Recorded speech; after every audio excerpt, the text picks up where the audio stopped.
Hey guys, welcome back. For those of you who are new, I'm Jesse with Green Chick Gardens, and today we're going to talk about some Thai Constellation Monsteras and why I prefer Albos. Let's go! Alright, so today we're going to talk about Thai Constellation and why I prefer Albo Monsteras over them. There's quite a few factors. I've been growing both for about 2 to 3 years now, and I've definitely got more growth out of Albos. I mean, I've grown Albos up to 3 foot tall. I'm always propagating them though, so they would be taller. Thai Constellations, on the other hand, I just can't seem to get to grow. I don't know what it is. I can get a couple leaves. I always get browning, and any type of disease or root rot that can happen will happen with them. And I don't know, they just give me a problem. So probably why I don't like them as much, but I'm sure others out there have experienced this as well.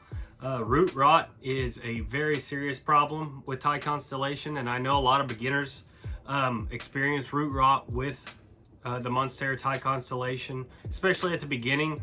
Now with people getting them from TC cultures and very young plants, they're extremely sensitive to the moisture level. I've experienced that firsthand. I've had plenty of TCs basically rot away completely. Gosh, the wind is crazy here today. Okay, so I'm gonna show you, I'm gonna run through all my TCs, and I've got 2, 4, 5. I've got 5 small ones, and I've got 1 larger one, if you want to call it larger. All of them are in pretty rough shape right now. I had the thrips invasion earlier this year, and they're still recovering from it, but they're all starting to put on new growth, so they are looking better. But I'll just kind of walk you through each of them. None of them are that glamorous. Kind of talk about, you know, problems I've had with them, how I can go about fixing it, how I have gone about fixing it, and just what are some of the best steps to take when you do have those problems. Here we go. This one's terrible. Let's not even talk about this one too much. A moisture problem, along with that's thrips damage. I should just go ahead and kind of cut off the brown area there and leave what is little is left of that leaf, along with the other one. Not much to talk about with that one. This one has 2 healthy leaves. Looks much better. And this one's growing better. That's the last leaf that was also part of the thrips damage. Should go ahead and take it off as well. I probably will do a little maintenance on these today. I tend to ignore the TCs because the more I ignore them, the better they do generally. This is not a plant, at least for me, that likes a lot of attention. Here's another one, a little bit better growth going on this one. And one thing I'd like to point out with these is the soil that I've got them in, the substrate. Mostly pumice, lava rock, leca, and a tad bit of soil.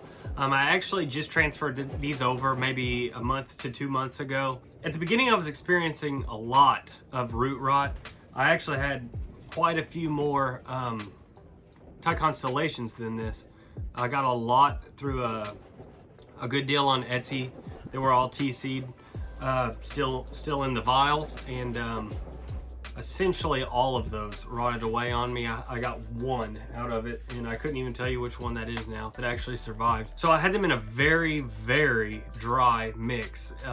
Basically pumice, lava rock, and a tad bit of orchid bark. I moved them into that after I started to see the root rot arising, and that did do the trick. However, I almost erred on the side of too much caution, and they started to get too dry at times. I wouldn't check on them enough, and they were getting too dry. So I did end up moving them into a little bit more of a moisture retentive substrate. I used a cocoa coir in it, basically the same thing with the additive of cocoa coir, and that seemed to actually been working pretty well for me right now. I'll cross my fingers. And here is another one. This is probably my best one. It's got the best variegation on it. I know a lot of people are now selling and buying Thai Constellation as Thai Constellation Creme Brulee, Thai Constellation Snowflake or Snowdrift, and I think there's probably 3 or 4 more new variations now. There definitely seems to be a difference, you can see. Price-wise though, I just don't think that's worth it. A Thai Constellation is a Thai Constellation. You are going to get more variegation on some leaves than you would get on other leaves, and there are definitely some plants that are going to grow better for you than others. But in general, I just think the price on those are just far too expensive. And as I said, growing them is more of a challenge than an Albo. And I got plenty of Albos, plenty of Albo cuttings. They grow easier, they don't root rot as much, and they don't seem to get pests as well or as easily for me either. They're definitely just a hardier plant in my opinion, and I would much prefer one. This is the last TC that I got. It's also my biggest. Just now starting to put out a new leaf here. And it's gonna be a decently variegated leaf. This one is definitely not too variegated. And that's what I was talking about. You can see the difference. It's a pretty easy difference to see between, you know, the creme brulee and snowdrift and all the other types of Thai Constellation that are starting to come out. And like I said, this one not so much. And one of the large differences I would like to add compared to an Albo as to a Thai Constellation, excuse me, is just the difference in uniqueness. All Thai Constellation are basically the same plant. When we get to propagating a Thai Constellation, we know we are guaranteed to get some variegation, and that's one thing that makes Thai Constellation so popular. However, with it, we're gonna get basically the same variegation through and through. And one of the things I love about propagating plants is, especially variegated plants, is just the uniqueness of each leaf, each new leaf that I get to come out on a propagation. With Albos, I mean, it's almost like life is like a box of chocolates, you know what I mean? Some leaves will be amazing, some won't be, some will be in the middle there somewhere. That's part of the beauty of propagating variegated plants, in my opinion. Just kind of the excitement of coming out here one day and there's a new leaf and it's awesome looking, you know. I love that. But that's me personally, like I said, but that is another positive to the Albos for me. One of the positives for the Thai Constellations is generally a plant about this size, you can probably get now for 60 bucks, I would guess, 50 bucks, somewhere in there. And that's gonna be cheaper than you can get an Albo.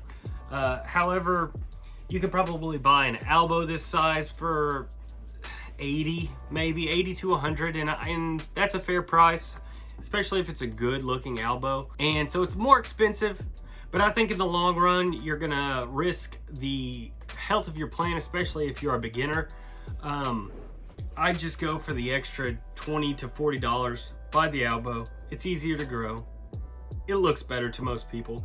It's the most iconic of the variegated plants. It's everybody's, you know, the most popular one out there.